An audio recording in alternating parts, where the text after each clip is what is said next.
محبت کے بنا اپنا گزارا ہو نہیں سکتا، محبت کے بنا اپنا گزارا ہو نہیں سکتا۔ میری بات آپ کے دل تک جائے تو مجھے دعا ضرور دینا۔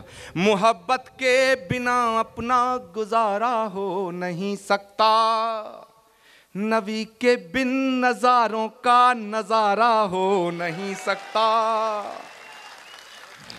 نبی کے بن نظاروں کا نظارہ ہو نہیں سکتا۔ مجھے اپنا کہو چاہے مجھے تم غیر کہہ دینا، نہیں ہے جو محمد کا ہمارا ہو نہیں سکتا، نہیں ہے جو محمد کا ہمارا ہو نہیں سکتا۔ میرے سینے کی دھڑکن ہے، میری آنکھوں کے تارے ہیں۔ اور یہ وہ آدمی کہہ رہا جس کے ماتھے پہ تلک ہے، اس کو غور کرنا۔ میرے سینے کی دھڑکن ہے، میری آنکھوں کے تارے ہیں۔ اور کسی اور نے لکھا، میں پڑھ رہا ہوں، ایسا نہیں ہے، یہ میرے دل کی آواز ہے کہ میرے سینے کی دھڑکن ہے، میری آنکھوں کے تارے ہیں۔ سہارا بے سہاروں کا خدا کے وہ دلارے ہیں، سہارا بے سہاروں کا خدا کے وہ دلارے ہیں۔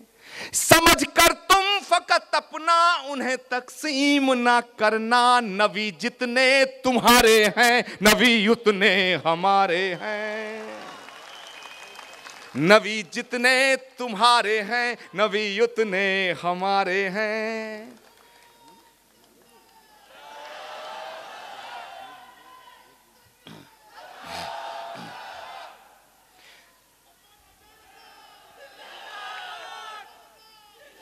ایسے مزہ نہیں آیا؟ نعرہ تکبیر!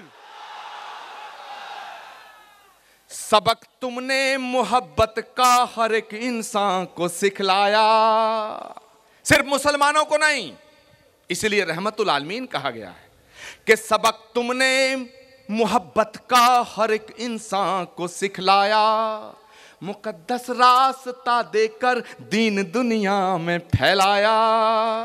جو کہتے ہیں اسلام تلوار کی نوک پہ آیا، اگر ظلم کا نام اسلام ہوتا، گناہ کا نام اسلام ہوتا، دہشت گردی کا نام اسلام ہوتا، تو دنیا میں یزیدیت پھیلتی، اسلام نہ پھیلتا۔ سبق تم نے محبت کا ہر ایک انسان کو سکھلایا، مقدس راستہ دے کر دین دنیا میں پھیلایا۔ تم ہی ساگر، تم ہی دریا، تم ہی کشتی، تم ہی ملا، رسول اللہ رسول اللہ رسول اللہ رسول اللہ۔ میرے دوستو، بڑا خوبصورت گلدستہ ہے ہمارا ملک۔ ہمارے بزرگوں نے اپنا خون دے دے کر کے اسے سینچا ہے، اسے سنبھال کے رکھنا ہے۔ یہ محبت کی ڈور سے بندھا ہے، اگر یہ ڈور ٹوٹ گئی تو یہ گلدستہ بکھر جائے گا۔ ہمیں اسے سنبھال کے رکھنا ہے۔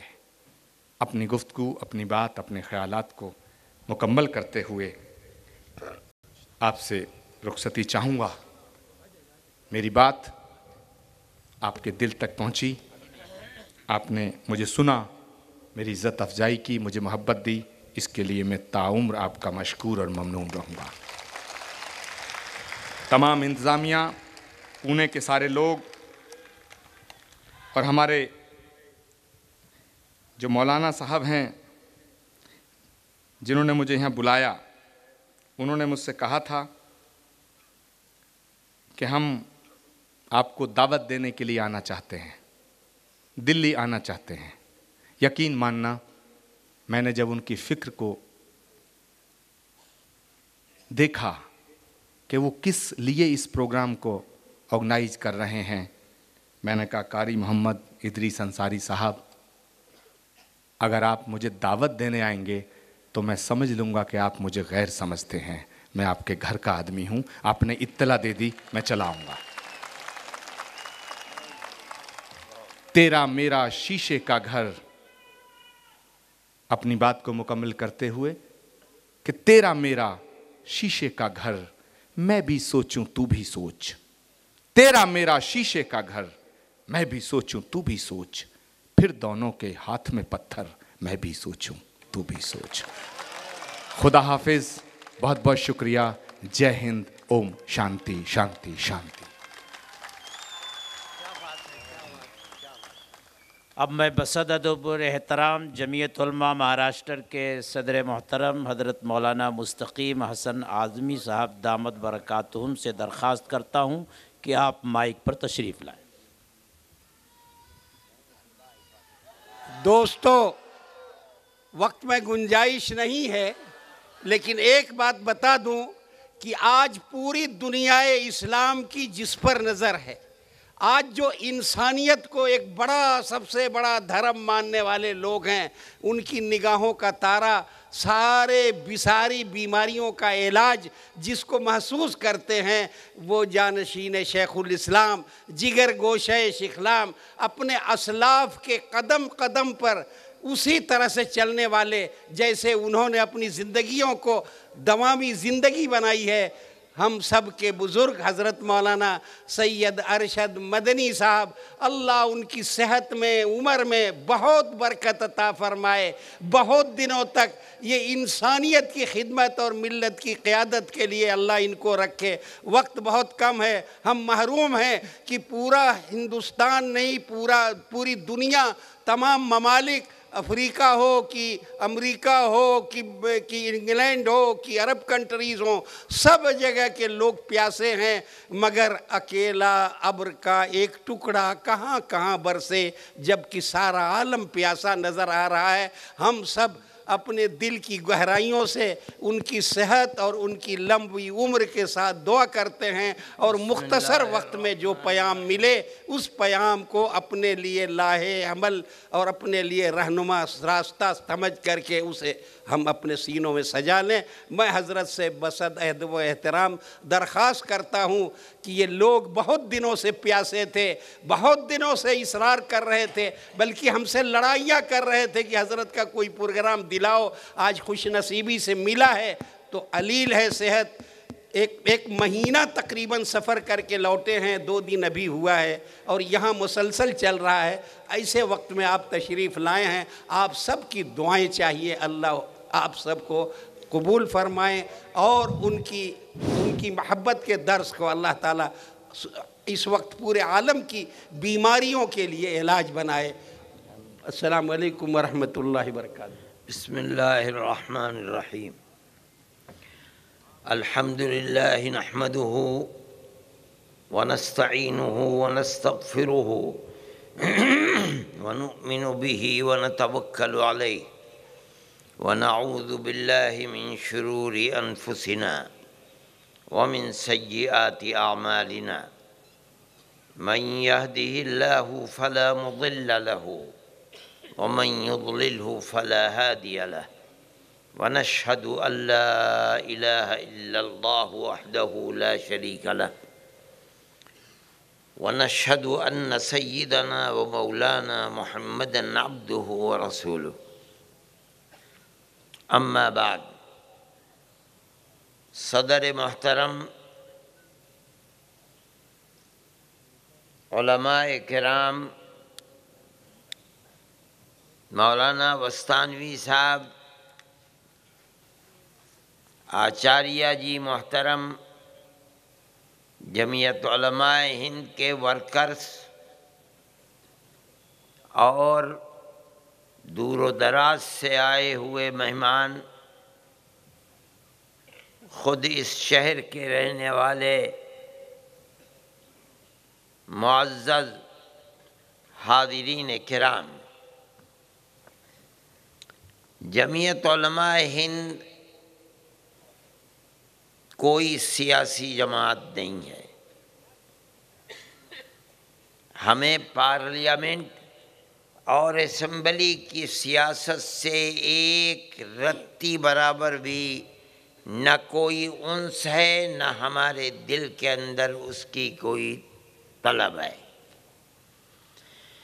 جمعیت علماء ہند تو خالص ایک مذہبی جماعت ہے۔ ہم ہر پیڑت آدمی کی، چاہے اس کا دھرم کچھ بھی ہو، انسانیت کی بنیاد پر جو خدمت کر سکتے ہیں کرتے ہیں۔ ملک اور ملک میں بسنے والوں کی آج سے نہیں، 1919 سے تقریباً 100 سال سے خدمت کرتے چلے آئے ہیں۔ لیکن ہم اس ملک کے اندر سیکولرزم ہی کو ملک کی زندگی، چین و سکون اور امن و امان کا ایک بنیادی نقطہ سمجھتے ہیں۔ ملک جب آزاد ہوتا تھا، ہونے لگا اور قریب آنے لگا، تو جمعیت علماء ہند برابر موتی لال نہرو، جواہر لال نہرو، گاندھی جی برابر ان سے عہد و پیمان لیتی چلتی تھی۔ تحریریں موجود ہیں کہ ہمیں یہ بتاؤ کہ ملک آزاد ہوگا تو ملک ہندو اسٹیٹ بنے گا یا سیکولر اسٹیٹ۔ جمعیت علماء ہند کے اندر طاقت تھی، اس لیے کہ کانگریس تو بنی ہے 1883 میں، علماء 1803 سے ملک کی آزادی کے لیے جہاد کر رہے تھے۔ 1799 میں ٹیپو سلطان کو قتل کیا گیا، شہید ہو گئے سرنگا پٹنم میں۔ ان کی لاش پر کھڑے ہو کر ایسٹ انڈیا کمپنی کے انگریز نے کہا افسر نے کہ آج ہندوستان ہمارا ہے۔ 3 سال تک دوسرے نوابوں کی گردن دبانے کے بعد 1803 میں اعلان کیا دلی میں خلق خدا کی، ملک بادشاہ سلامت کا، لیکن حکم ایسٹ انڈیا کمپنی کا آج سے چلے گا۔ جس دن انہوں نے اعلان کیا، اسی دن اس ملک کے سب سے بڑے عالم دین حضرت شاہ ولی اللہ صاحب محدث دہلوی کے بڑے صاحبزادے شاہ عبدالعزیز صاحب محدث دہلوی نے یہ اعلان کیا، آج ہمارا ملک غلام ہو گیا، اس غلامی کو دور کر کے ملک کو آزاد کرانے کے لیے جہاد کرنا ہر مسلمان کا فرض ہے۔ یعنی 80 سال تک جنگ ہوتی رہی۔ پہلی جنگ بالا کوٹ کے میدان میں سن 1831 میں ہوئی، جس میں شاہ عبدالعزیز صاحب محدث دہلوی کے بنائے ہوئے 2 جو امام تھے، سید احمد شہید اور شاہ اسماعیل شہید ہو گئے۔ جو بچے ہزاروں آدمی شہید ہو گئے، بالا کوٹ میں قبریں ہیں ان کی۔ جو بچے 26 سال تک تیاری کرنے کے بعد 1857 میں ہندو مسلم سب کو جمع کر کے جہاد کیا، جس کو دنیا یہ سمجھتی ہے پہلا جہاد نہیں، یہ دوسرا جہاد ہے۔ کانگریس کے سامنے یہ بات رکھی اور انہیں حق تھا، اس لیے کہ ملک کی آزادی کے لیے علماء کی خدمات اور قربانیاں 150 سال کی ہیں۔ 1857 میں تاریخ ہے، الیاس برنی کی کتابوں کو اٹھا کر دیکھو، صرف دلی کے اندر 1857 میں 33,000 علماء کو شہید کیا گیا ہے۔ یہ مسلمان کی تاریخ تھی. اس لیے جمعیت علماء انہی شہادت ملک کی آزادی کے لیے جام شہادت پینے والوں کی اخلاف اور اولاد کی جماعت تھی. انہوں نے کہا کہ بتاؤ ہم 150 سال سے قربانی دے رہے ہیں, ملک کا دستور کیا بنے گا؟ جواہر لال گاندھی جی, جواہر لال جی, موتی لال نہرو, مفتی کفایت اللہ صاحب کو برابر جواب دے رہے ہیں, ملک کی آزادی کے بعد جو دستور بنے گا وہ سیکولر دستور بنے گا. جیسے ملک آزاد ہوا, بدقسمتی کہ ملک تقسیم ہو گیا. تقسیم ہوا تو ایک طبقہ اٹھا کے جب مسلمانوں نے اپنا ایک حصہ لے لیا, اب ہندوستان ہندو اسٹیٹ بنے گا. جمعیت علماء تنہا ایک جماعت تھی جو ہاتھ پکڑ کر کھڑی ہو گئی. ہم سے جو وعدہ کیا تھا وہ پورا کرو. ملک کی تقسیم پر دستخط تم نے کیے ہیں, ہم نے نہیں کیے ہیں.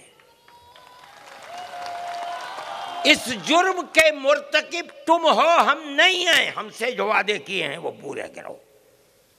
ہم نے ملک کی تقسیم کا کوئی ارادہ نہیں کیا, کوئی مطالبہ نہیں کیا. ہم کہتے تھے کہ ملک ایک ہے. ہماری پگڑیوں کو اچھالا, ہماری ٹوپیوں کو رگڑا, لیکن ہمارا جو اپنا اسٹینڈ تھا ہم 1 انچ پیچھے نہیں ہٹے. تقسیم پر دستخط تم نے کیے ہیں, ہم نے نہیں کیے. جمعیت علماء ہند کا مطالبہ اتنا مضبوط تھا کہ ملک کا دستور سیکولر دستور بنا, اور ملک سیکولر اسٹیٹ ہے.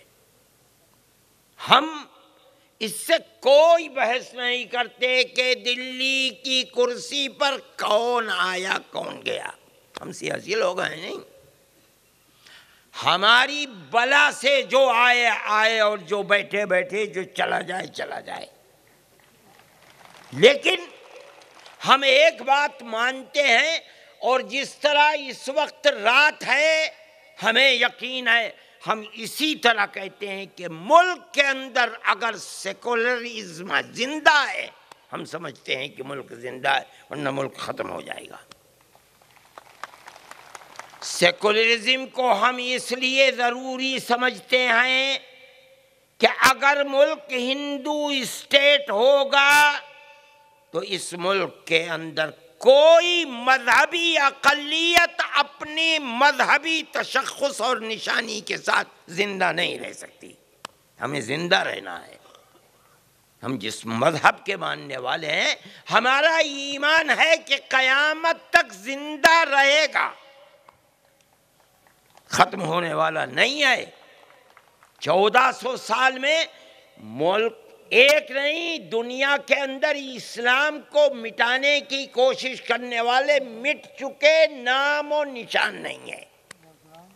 ہم مانتے ہیں کہ قیامت تک اسی طرح دنیا کے اندر اسلام زندہ رہے گا جس طرح 1400 سال سے زندہ ہے. لیکن ملک ہمارا ہے, ہم اس ملک کے رہنے والے ہیں. دنیا کے ملکوں کے اندر مسلمان جا کے آباد ہوئے. امریکہ کو دیکھو, انگلینڈ کو دیکھو, برطانیہ کو دیکھو, فرانس کو دیکھو, اٹلی جرمنی کو دیکھو. وہاں کے رہنے والے مسلمان نہیں ہیں, دنیا کے ملکوں سے گئے روٹی روزی کمانے کے لیے. لیکن ہندوستان کا مسلمان یہیں کا مسلمان ہے. کوئی برادری ایسی نہیں ہے جس نے اسلام کو قبول نہ کیا ہو. گوجر ہندو بھی ہے, مسلمان بھی ہے, جاٹ ہندو بھی ہے, مسلمان بھی ہے, راجپوت ہندو بھی ہے, مسلمان بھی ہے, ٹھاکر ہندو بھی ہے, مسلمان بھی ہے, پٹیل ہندو بھی ہے, مسلمان بھی ہے. ہر برادری نے اسلام کو قبول کیا. ہم تو کہیں باہر کے آئے ہوئے نہیں ہیں, لیکن ملک کے حالات بدلے ہوئے ہیں. ہم شکوہ پہلے بھی کرتے تھے, اور ہم یہ سمجھتے تھے کہ دستور نے جو ہمیں حق دیا ہے وہ حق ہمیں نہیں مل رہا ہے. لیکن اس الیکشن کے بعد ملک کے جو حالات ہوئے ہیں وہ حالات ایسے ہیں کہ ملک کی آزادی کے بعد آج تک وہ حالات نہیں تھے. آج تو فرقہ پرست ذہنیت. میں کسی حکومت کو بھائی کون بول رہا ہے؟ یا تو میں خاموش ہو جاؤں، آپ بولیے، یا آپ اسے چھوڑ دیجئے، مجھے بولنے دیجئے. میں تو 15-20 منٹ اور بولوں گا، ختم کر دوں گا. ملک کے حالات جو آج ہیں اس سے پہلے ایسے نہیں تھے. ہم تو اس ملک کے اندر ملک کی آزادی سے لے کر آج تک کبھی گھر واپسی کا نعرہ نہیں اٹھا، لیکن آج اٹھا. کبھی یہ بات نہیں چلی کہ مسلمان اور کرسچن کو ووٹ کے حق سے محروم کر دیا جائے. آج یہ بات اٹھی. کبھی یہ نہیں کہا گیا کہ گاندھی ملک کا غدار اور انگریز کا پٹھو تھا اور خمٹوں کا ہم نے قتل کیا ہے، ہم ہندو مہاسبھا کے لوگ ہیں. آج ملک کے اندر کہا گیا یہ.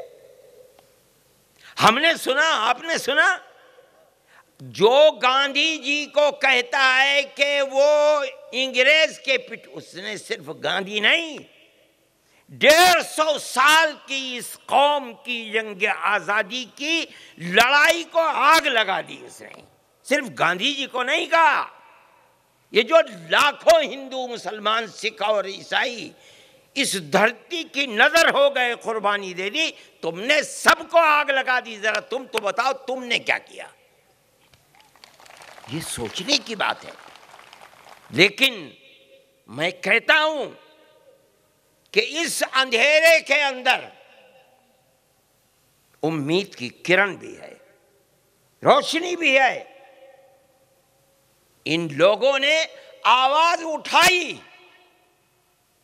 کہا گھر واپسی کے پروگرام کو، لیکن 15 دن سے زیادہ اس آواز کو ہم نے نہیں سنا.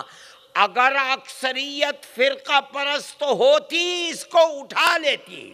اس کا مطلب ہے مٹھی بھر یہ پاگل اور دیوانے ہیں جو یہ بات کرتے ہیں. اس کا مطلب ہے ہندو اکثریت فرقہ پرست نہیں ہے، امن و امان چاہنے والی ہے.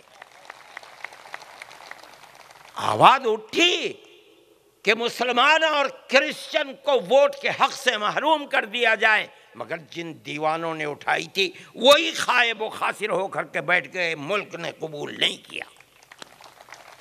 اس کا مطلب ہے ہم سمجھتے ہیں کہ ملک کی اکثریت فرقہ پرست نہیں ہے، امن و امان کو چاہتی ہے.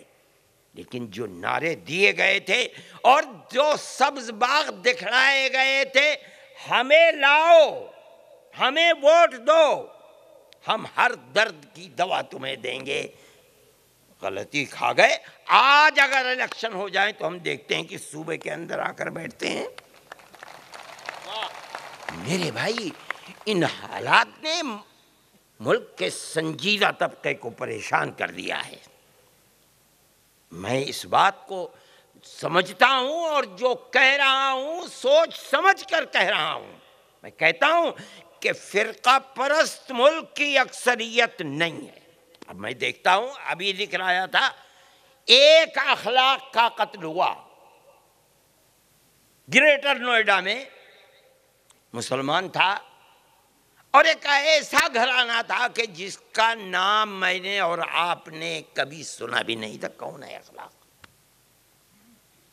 قتل ہو گیا. اس ملک کے بڑے بڑے با کمال لوگوں نے جن کو ایوارڈ ملے تھے ان میں مسلمان کہتے سب تو ہندو تھے جنہوں نے واپس کر دیا ایوارڈ. اس کا مطلب کیا ہے؟ اس کا مطلب یہ ہے کہ جو لوگ ملک کو آگ لگانا چاہتے ہیں یہ سمجھ کر کے حکومت ہماری ہے، وہ تنہا ہے مٹھی بھر.